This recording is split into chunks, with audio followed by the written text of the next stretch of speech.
Donna's running for Congress to stop Donald Trump. Because for Donna Miller, our community is worth fighting for. ACN's responsible for the content of this ad. Remain steadfast that the goal is to make sure that we have shovels in the ground in 2025. I'll tell you the focus now is both downtown and Arlington Heights. We are still extremely focused on Arlington Heights. All we need is property tax certainty. The concern is that delay means greater expense. From Fox 32 Chicago Sports, this is Chicago Sports Tonight. Stadium whiplash is one way to describe it. The Bears hired President and CEO Kevin Warren on January 12, 2023, where he said the sole focus was building a stadium in Arlington Heights. They purchased the 326-acre lot 3 years ago to the day this past Sunday. Since then, they've gone from focusing on Arlington to the lakefront to Bolt to Indiana and back again to Indiana, with Hammond now the front runner at the site near Wolf Lake, 20 miles from Soldier Field. And this morning, the Indiana Ways and Means Committee unanimously approved a stadium framework bill to get a deal done between the state and Bears, while Illinois Finance and Revenue Committee canceled their meeting to discuss the stadium. In a statement, Indiana Governor Mike Braun said Indiana is open for business and our pro-growth environment continues to attract major opportunities like this partnership. The Bears said in part, the passage of Senate Bill 27 would mark the most meaningful step forward in our stadium planning efforts to date. We are committed to finishing the remaining site-specific necessary due diligence to support our vision to build a world-class stadium near Wolf Lake. Well, this has primarily turned into a political discussion at this point. And following it all is our political reporter, Paris Schutz, who joins us now on Chicago Sports Tonight. And Paris, we knew today was going to be a very important day when it came to all these stadium discussions. A lot has unfolded since this morning at about 7 a.m. Where do things stand right now? Well, if we want to use football analogies, it certainly seems like it's overtime. Indiana has the ball. They're in the red zone. The Bears, the Illinois is on defense. But look what happened all throughout the year. That doesn't mean the game is over. And the game's not over here, even if it looks like Hammond has the clear advantage. But parse that language out that you just read from the Bears. They never said, and we're going to Hammond for sure. They said we're committed to finishing the site-specific survey. They're doing site surveys out there in Wolf Lake, but it still doesn't say commitment. This vote in the Indiana House Ways and Means Committee was known about, and it was expected that it would pass. It passed unanimously, and everybody in Indiana is excited about it. They clearly want the Bears over the state line, but it still has to pass the House, the full House. There's another week to go in Indiana. And I've been told by a Republican spokesperson in the House in Indiana that they're looking at Tuesday.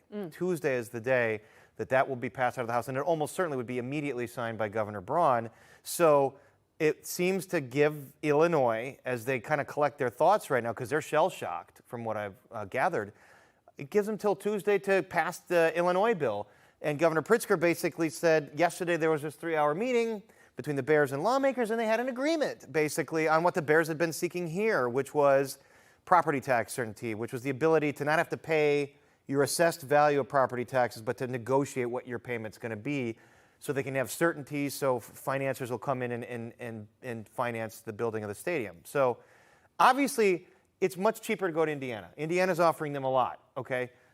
But Arlington Heights has been the focus of the McCaskey family for years. Warren said this is our focus until today, where who knows, Cassie? I mean, to say it's that's what everyone's ciphering. I'm not going to go out and say it's a bluff. Is this leverage? Is it not? I think it feels like they are closer to Indiana than ever before. The only person that knows whether this is leverage or not is Kevin Warren and the Bears brass. I don't know. Let's take him at their word and say, no, it's not. That means Hammond is the clear front runner, and Illinois has until Tuesday to really wow the Bears and say, we're going to pass this. And I've seen stuff pass quickly in Illinois when they put their heads together.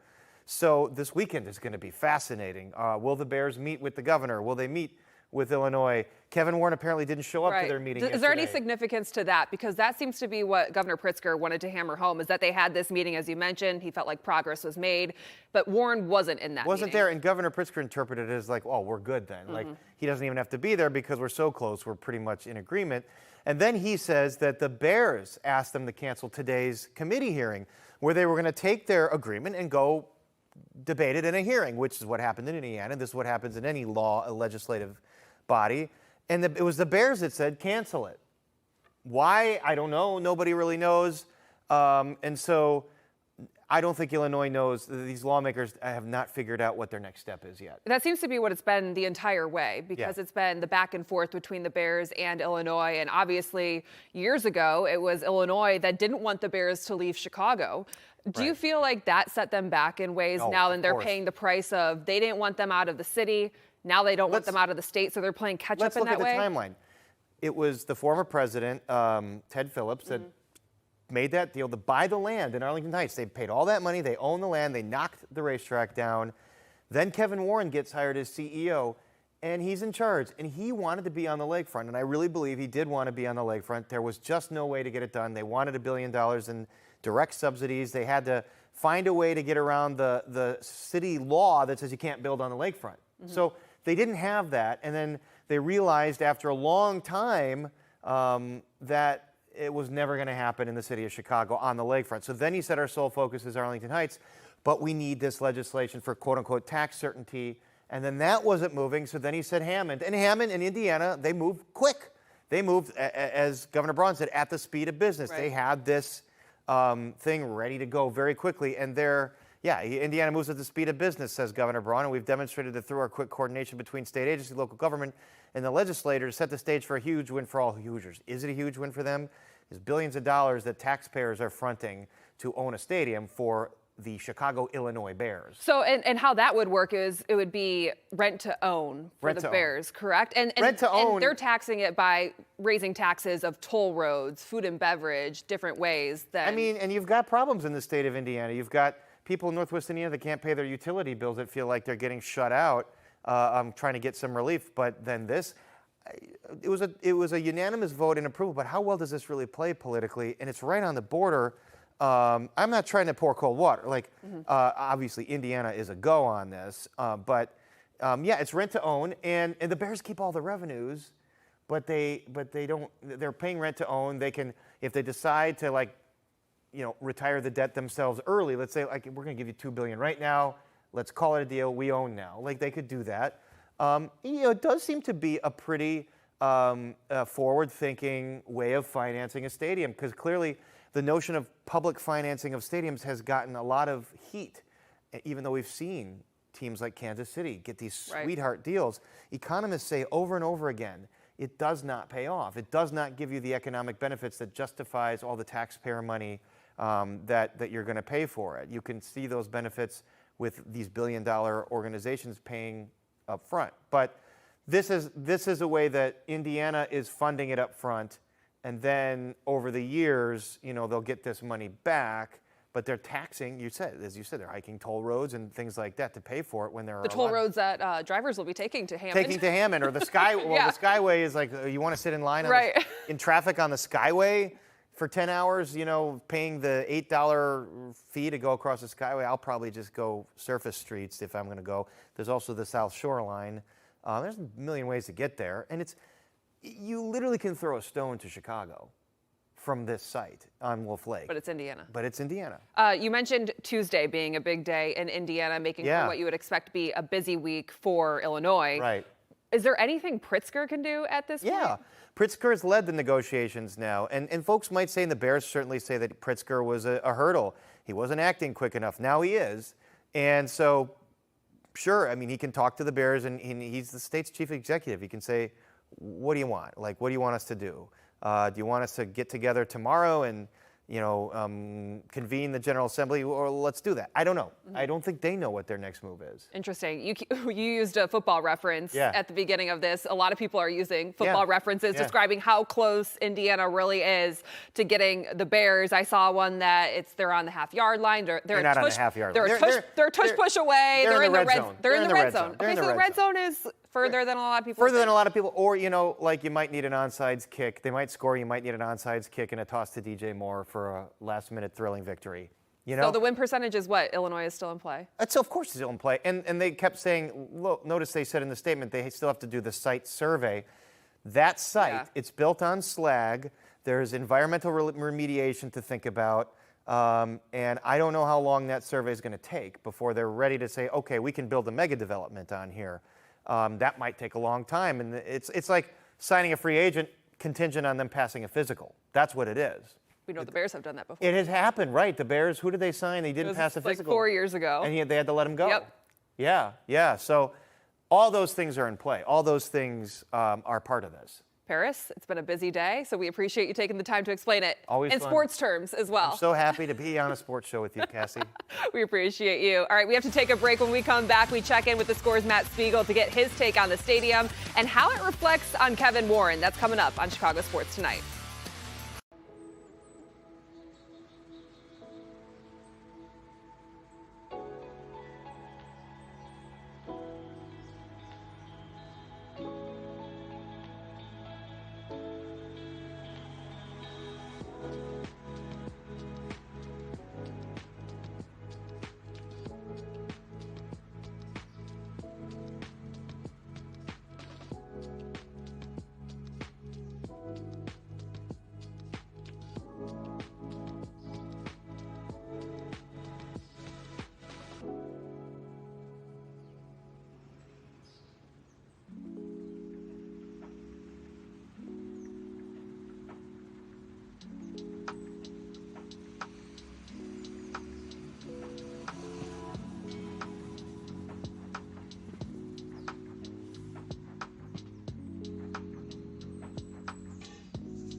Welcome back to Chicago Sports Tonight, where we continue to discuss the Bears' potential move to Hammond, Indiana. Again, the Indiana Ways and Means Committee unanimously approved a stadium framework plan, with the Bears committing $2 billion towards construction. That is the same amount they committed to Arlington Heights. So to discuss this further, let's bring in 104.3 The Score's Matt Spiegel, who's actually down in Arizona at spring training. We were planning on talking to you about Cubs Sox on Friday. You're calling the Cubs Rangers on Saturday.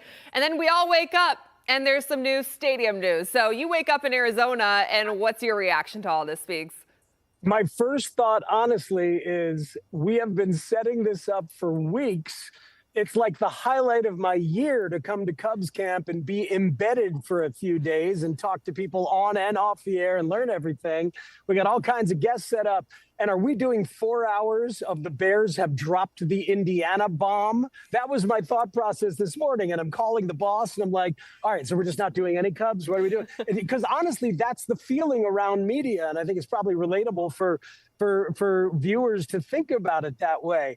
There was about 10 to 12 hours where we thought this was happening today. The Bears were going to Indiana. And frankly, it was jarring because, like a lot of us, I haven't thought that it's a possibility. And then you realize that, like, the state legislature of Illinois canceled their hearing, and there were all these whispers, and it felt like, oh my God, is this actually happening? And you're kind of coming to grips.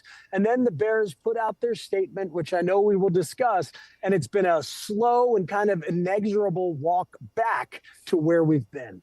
Yeah, there's so much to dive into when you talk about this. And quite frankly, it's not the first time the Bears have put out a statement saying that they are shifting their focus to Indiana, but it does seem like it is the closest they have gotten to committing to Indiana. And that's because of all the meetings, the timeline of legislative sessions with Indiana closing next week and Illinois being in theirs. And then we hear about a 3-hour meeting yesterday that was happening between the Bears and Governor Pritzker and his team, and Kevin Warren wasn't in it. Like, why does it feel so much more realistic this time to you? Well, Or doesn't it? Frankly, I don't know if it does feel more realistic to me. I may be in some of the minority there, but I've thought for a long time now that they're going to end up in Arlington Heights, and I still feel that way. I was offended and angry when they put out the statement late in the season, the most joyful season that most Bears fans have had in a long, long time. They put out the statement that threatened this and told us it wasn't about leverage, and we all knew that it was. And I'm back to that kind of feeling. I don't think they're leaving. I think this is a game. I think it is a manipulative way to try and negotiate and get more from the state.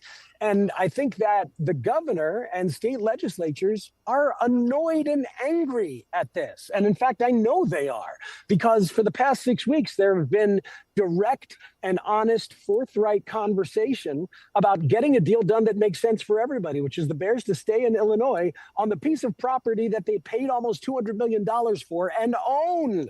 They own it. So that's been where I think this is going to go. And I'm sitting here today. I still think that's where they're going to go. Maybe I'll be proven wrong, but frankly, I won't believe it until it's announced that they actually are going to do it. This just feels like more of a leverage play.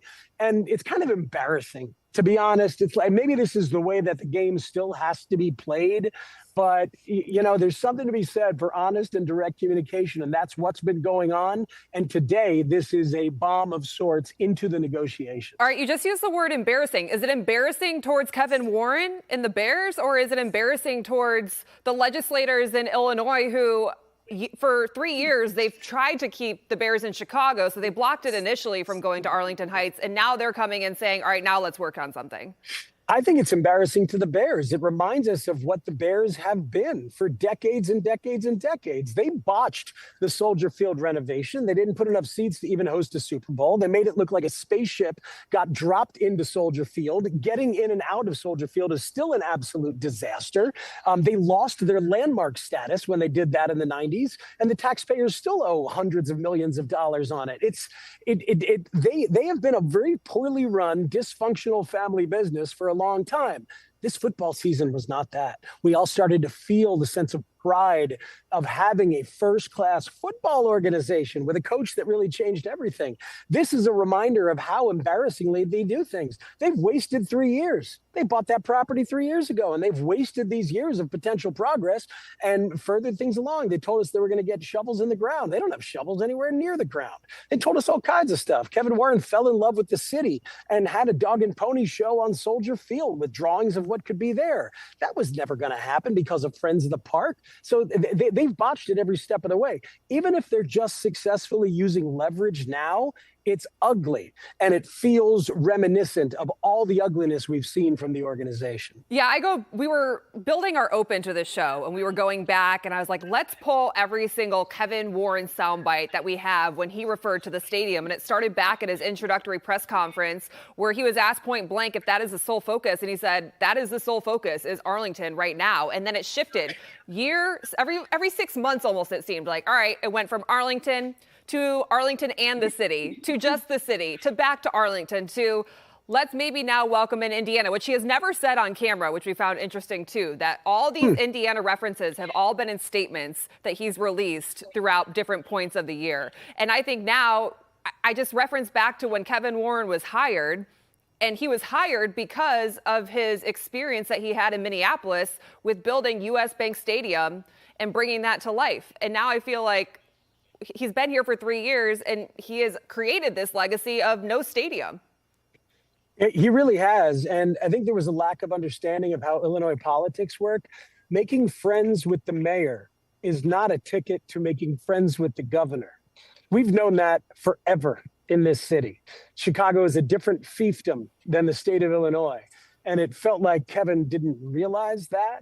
And now this leverage play from Indiana, does Indiana really believe this is going to happen? Why are they doing this? Why is the governor of Indiana behind this? Why is Northwest Indiana creating their own facilities authority to kind of work on this, to further their reputation and their possibilities as a Chicago suburb of sorts? Is the governor doing this because of some kind of partisan political action against J.B. Pritzker in a partisan political universe? I mean, these are questions that have to be asked and have to be thought about.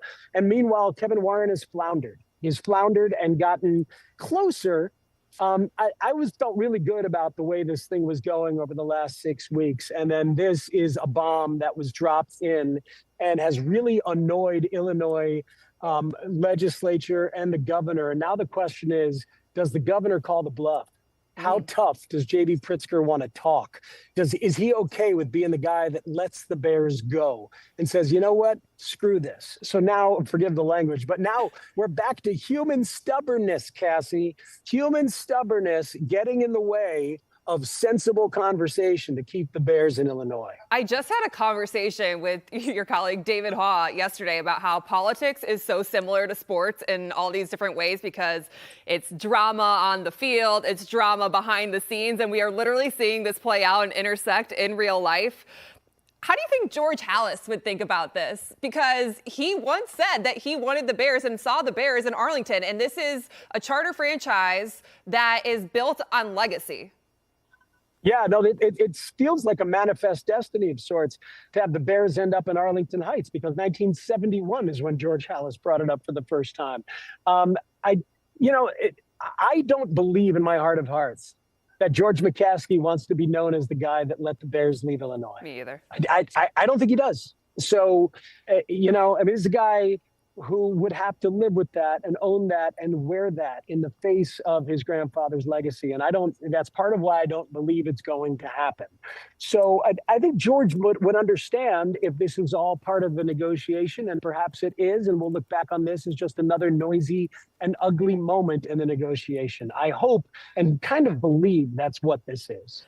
I was reading the statement that the Bears released, and they had something in there about that they need to do their due diligence about the site itself at Wolf Lake. And that to me was like the dead giveaway of this is why I think it's a leverage play, because they don't even know if it's feasible to build a stadium, a domed stadium with mixed-use development. I'm assuming like they wanted to build in Arlington Heights on this plot of land, and they've had to do this at different sites when they tried to keep it on the lakefront, and they all found that it wasn't feasible. Right. So that to me was like, I don't think they don't know. They don't know that they can build it there, do they? No, that's why this feels unserious, doesn't it? It feels unserious in that way. It feels sort of desperate and a little empty because there might be problems with the land. There might be problems with the water there. There could be all sorts of issues that they don't know about yet. And they're hoping that the fear will kick Illinois where it counts.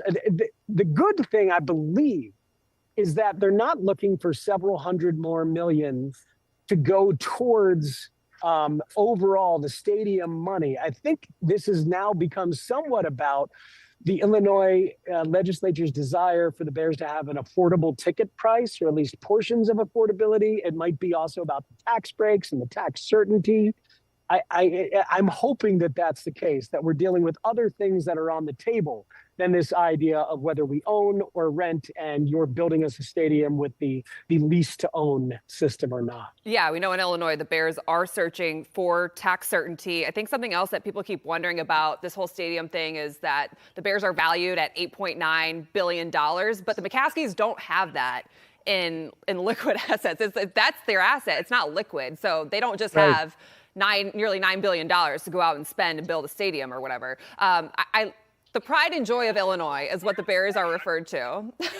How does this play out if they move to Indiana? Are they the pride and joy of Indiana?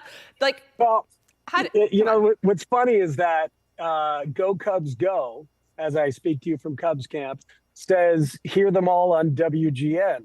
And they haven't been on WGN for a long time. They're on 104.3 The Score, as you may or may not know. So, things change, lyrics change, songs still get sung. But it just feels wrong, doesn't it? It feels wrong. And I think it feels wrong for the state. It feels wrong for the city. Frankly, it'll feel somewhat wrong that they're not going to stay on the lakefront. But we know enough about Friends of the Park and all the problems there. I don't believe that George McCaskey wants to leave his family business feeling as wrong as this would feel.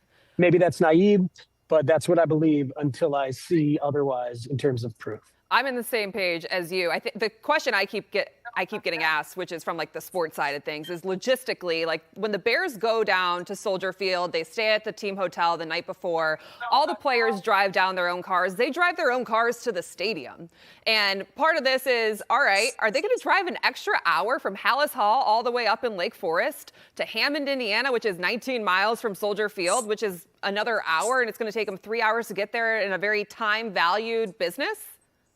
It's a good question. Also, does it make them less appetizing to free agents if free agents know that those kind of logistical issues exist? Do they end up having to rebuild a Hallis Hall or build a Hallis Hall satellite facility down by the stadium? I mean, it's not that many games. That's the thing. Mm-hmm. This is the weird thing about football stadiums. It's not like a baseball stadium where you've got 81 events that can be thought about both experientially and financially. You're talking about 9, maybe 10.